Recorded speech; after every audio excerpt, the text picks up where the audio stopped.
Greetings, beautiful people. Welcome back to Find XYZ. We are still on the series of Road to WASSCE 2026. In this question, we have been given that a ladder has a length of 10 meters and it leans against a vertical wall. The foot of the ladder is placed on the horizontal ground. We have been given an angle which is 60 degrees that this ladder makes with the ground. Take note, anytime you have a ladder, a wall, and a ground problem, your brain should immediately scream right angled triangle. Right angle triangle. So let's sketch that. Your wall is always vertical. So let's draw that here. We have our wall. Our ladder is always leaning, right? It's always the hypotenuse. So let's draw our ladder. Then we have our ground. So let's label this our wall. This is the ground and this is the ladder. Obviously, this will be 90 degrees. What is the angle the ladder makes with the ground? That is 60 degrees. Now, based on this angle, realize that this side is the ground becomes adjacent to the angle 60 degrees. The wall becomes opposite. Then our ladder is always the hypotenuse. Take note. So I prefer to label this as my x, the wall as y, and then the ladder as z. We have our ladder to be 10 meters. It means that the unit is meters. Take note of that. Anytime we have a problem that involves angle and side of a right angle triangle, it means that we need to employ the trig ratios. That is the SOH CAH TOA. What have we been asked to find? The first part, we have been asked to find the height of the wall, that is y. Now we know the length of the hypotenuse, which is 10. Then we are asked to find y. You realize that the y is opposite to the angle. So when we have opposite and we have hypotenuse, which of the trig ratios? Sine. So we say sine of any angle is the opposite side divided by the hypotenuse side. Then what is the angle? The angle is 60. What is the opposite side? The wall, that is y. That is what you are finding. Then the hypotenuse side is 10. Then you can cross multiply. Then we say y is equal to 10 multiplying sine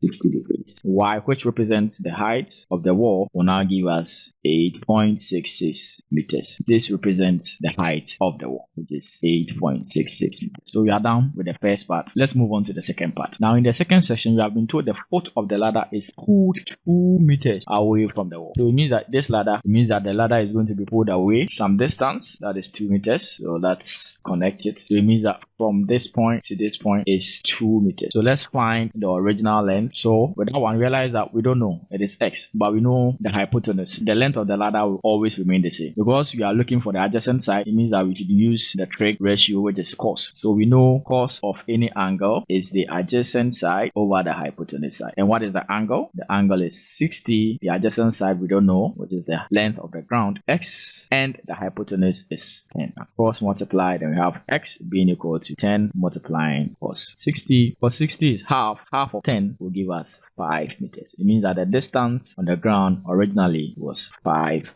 meters. We have been tasked to find the angle the ladder makes, the new angle, this angle. So let's say theta, we don't know that angle. So it means that now we have a new right angle triangle. So what can we do? We can use cos theta is equal to the adjacent side. And what is the adjacent side? Now we have a new length, right? What is the new length? That is 2 plus 5. So let's do that. So we have 2 meters plus 5 meters. That will give us 7 meters. So we're going to use 7 over cos is adjacent over hypotenuse. And what is the hypotenuse? That is the length of the ladder, which is 10. So we can say cos theta is equal to 0.7. Then because we are looking for the angle, we can take cos inverse of both sides. So when we take cos inverse of cos theta and cos inverse of 0.7, then we'll have theta being equal to cos inverse of 0.7. And when we evaluate that, the angle theta will be equal to 45.57 degrees. However, we have been told to leave our answer in the nearest degree. So the angle is equal to 45.5 is closer to 46. So the nearest degree will be 46 degrees. That is the new angle the ladder makes with the ground. Did you notice how pulling the ladder just 2 meters back dropped the angle massively by 14 degrees? Yes, that is why safety is a thing in construction. A very small shift at the bottom makes a huge changes at the top. If you found this helpful, kindly subscribe, leave a comment, and share this video to all your friends. Be on the lookout for the next question of the day. Until then, stay safe and continue practicing. I'm out.